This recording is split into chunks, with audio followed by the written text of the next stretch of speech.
আমরা আজকে GST most important একটা চ্যাপ্টার করব, সেটা হচ্ছে জিএসটি কম্পিউটেশন। তো জিএসটি কম্পিউটেশন মানে জিএসটিআর 3D ফাইল করার সময় আমাদের যে জিএসটি পেমেন্ট করতে হবে অথবা যে জিএসটিটা ক্যারি ফরওয়ার্ড করতে হবে তার কারেক্ট অ্যামাউন্টে পৌঁছানো। তার কতগুলো স্টেপস আছে, সেই স্টেপসগুলো নিয়ে আমরা আলোচনা করব এবং এই স্টেপসটা একটা প্রলংড ইলাবোরেটেড স্টেপস।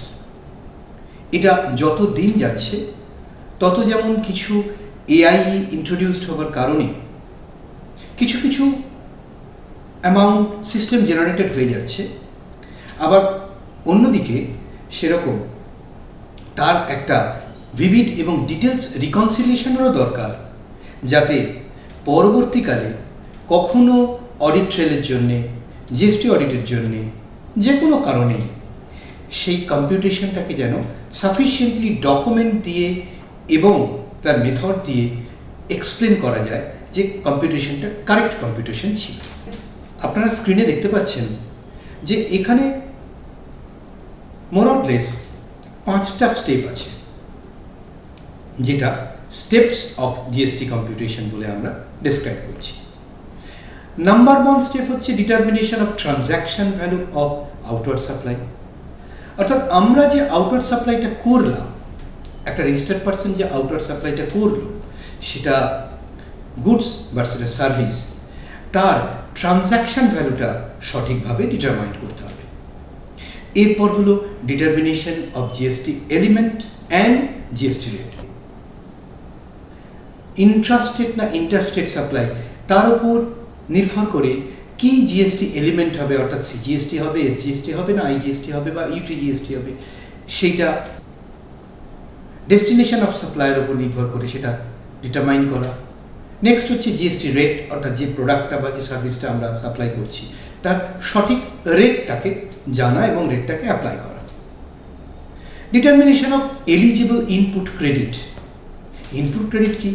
আমরা যখন কোনো কিছু পারচেস করছি, সে পারচেস করার সময় যে জিএসটিটা পেমেন্ট করছি অনেকটা অ্যাডভান্স ট্যাক্সের মতো। এই যে জিএসটি অ্যামাউন্টটা আমরা পেমেন্ট করছি, এটা আমাদের কাছে একটা ক্রেডিট হিসেবে থেকে যাচ্ছে, অর্থাৎ জিএসটি আউটওয়ার্ড সাপ্লাইয়ের লায়াবিলিটি থেকে এই ইনপুট ট্যাক্স ক্রেডিটের অ্যামাউন্টটাকে আমরা বাদ দিতে পারবো। বাদ দিয়ে আমাদের নেট আউটপুট ট্যাক্স যেটা সেটা পেমেন্ট করতে পারবো।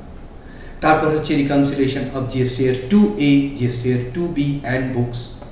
অর্থাৎ এই যে ইনপুট ট্যাক্স ক্রেডিট, এটা আমরা দেখতে পাই কোথায়? এটা আমরা দেখতে পাই জিএসটিআর 2A বা 2B-তে। সেটা রিফ্লেক্টেড হয় কীভাবে? যাদের কাছ থেকে আমরা সাপ্লাই নিয়েছি, ইনওয়ার্ড সাপ্লাই নিয়েছি, তারা জিএসটিআর 1 সাবমিট করে, সেখান থেকে অটো পপুলেটেড হয় জিএসটিআর 2A আর 2B-তে।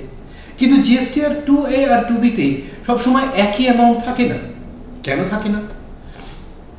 জিএসটিআর 2A হচ্ছে একটা এমন রিটার্ন যে রিটার্নটা ডাইনামিক রিটার্ন, অর্থাৎ কেউ জিএসটির একটা পার্টিকুলার মান্থের জিএসটিআর 1 যদি ঠিক সময় মতো সাবমিট করে তাহলেও জিএসটিআর 2A-তে আসবে, আবার অনেক পরে গিয়ে লেট সাবমিটও যদি করে তাহলেও সে পার্টিকুলার মান্থের জিএসটির ক্রেডিট অ্যামাউন্টটা জিএসটিআর 2A-তে আসবে। একটা এক্সাম্পল দিই, সাপোজ আমরা 2024-25 ফিনান্সিয়াল ইয়ার, যেটা অলরেডি চলে গেছে, 1 বছর আগে যেটা চলে গেছে, সেই 2024-25 ফিনান্সিয়াল ইয়ারে সেপ্টেম্বর 2024-এ কোনো একটা রিটার্ন এসে কেউ সাবমিট করছে লেটে, সাপোজ এই মান্থে, অর্থাৎ এই মে 2026-এ।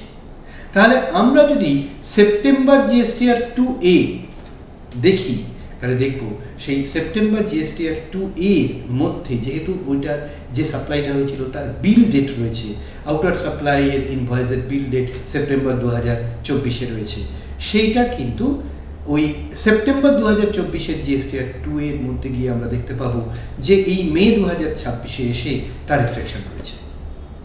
আবার অন্যদিকে জিএসটিআর 2B-র মধ্যে এটা ওই সেপ্টেম্বর 2024-এর জিএসটিআর 2B-র মধ্যে এটা থাকবে না, এটা মে 2026-এর জিএসটিআর 2B-র মধ্যে থাকবে। এটা তার মানে একটা স্ট্যাটিক রিটার্ন, এটা আর চেঞ্জ হয় না। একবার একটা সময়ের মধ্যে GSTR1 যদি সাবমিট করা হয় তবেই এটা আসবে, কারণ এই যে GSTR2B এটার ওপর নির্ভর করেই আমরা ইনপুট ট্যাক্স ক্রেডিটটা ক্লেম করব। সময় মতো GSTR1 সাবমিট হলে তবেই কিন্তু ওই নির্দিষ্ট মাসের GSTR2Bতে আসবে, না হলে যে মাসে গিয়ে সাবমিট হবে সেই মাসে GSTR2Bতে হিট করবে। অর্থাৎ সেপ্টেম্বর 2024-এর যে ইনওয়ার্ড সাপ্লাইটা মে 2026-এ এসে রিটার্ন সাবমিট হলো, GSTR1 সাবমিট হলো, তার GSTR2A-তে এফেক্ট পড়লাম, GSTR2A এই রিটার্নে আমরা এফেক্ট পেলাম সেপ্টেম্বর 2024-এ, কিন্তু GSTR2B-তে আমরা এফেক্ট পেলাম মে 2026-এ। ওটা কিন্তু আমরা ওই রেকর্ডটা কিন্তু আমরা GSTR2B'র সেপ্টেম্বর 2024-এ পাবো না। তার মানে কোন কোন বিল কোন পিরিয়ডে এবং সেই বিল আগে পরে হয়ে থাকলে তার একটা বিল ওয়াইজ ডিটেল রিকনসিলিয়েশন লাগবে, কারণ আমরা GSTR2B অনুযায়ী আমাদের ইনপুট ট্যাক্স ক্রেডিটটা ক্লেম করব। কোনো ইনপুট ট্যাক্স ক্রেডিট যদি ক্লেম করতে না পারি সেটাকে আলাদা করে আমরা লিখে রাখবো যে আমরা সেটা পরে নিচ্ছি, অর্থাৎ ডিটেল রিকনসিলিয়েশন। আমার সেই রিকনসিলিয়েশনই আমায় বলে দেবে যে এই বিলের ইনপুট ট্যাক্স ক্রেডিটটা আমরা নিতে এখন পারিনি। আরও একটা আছে determination of GST RCM liability. তার মানে আমরা এমন কিছু সাপ্লাই নিয়েছি যেটা যে আউটার সাপ্লাই আমাদের দিয়েছে, যে সাপ্লায়ার, সে তার লাইবিলিটিই নেই জিএসটি কালেক্ট করার, সে ট্যাক্স ইনভয়েসের মধ্যে জিএসটি ইনক্লুড করে দেয়নি। তার মানে আমাদের এখানে লাইবিলিটি আছে, আমরা রেসিপিয়েন্ট হিসেবে সেই জিএসটিটা ডাইরেক্টলি গভর্নমেন্টকে পেমেন্ট করব। এটাকেই বলা হয় রিভার্স চার্জ মেকানিজম। যখন আউটওয়ার্ড সাপ্লায়াররা ডাইরেক্টলি জিএসটি ইনভয়েসের মধ্যে কোনো ট্যাক্সকে ইনক্লুড করে আমাদের কাছ থেকে সেটা কালেক্ট করে, সেটাকে বলা হয় যেমন ফরওয়ার্ড চার্জ মেকানিজম।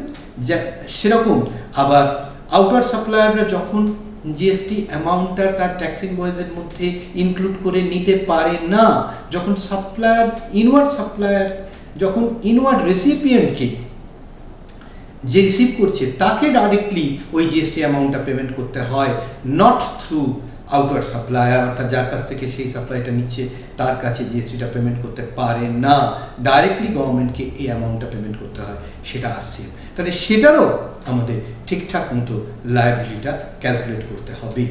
এই কটা স্টেপ পেরোলে তবে আমরা কারেক্ট জিএসটি অ্যামাউন্টটা কম্পিউট করতে পারি।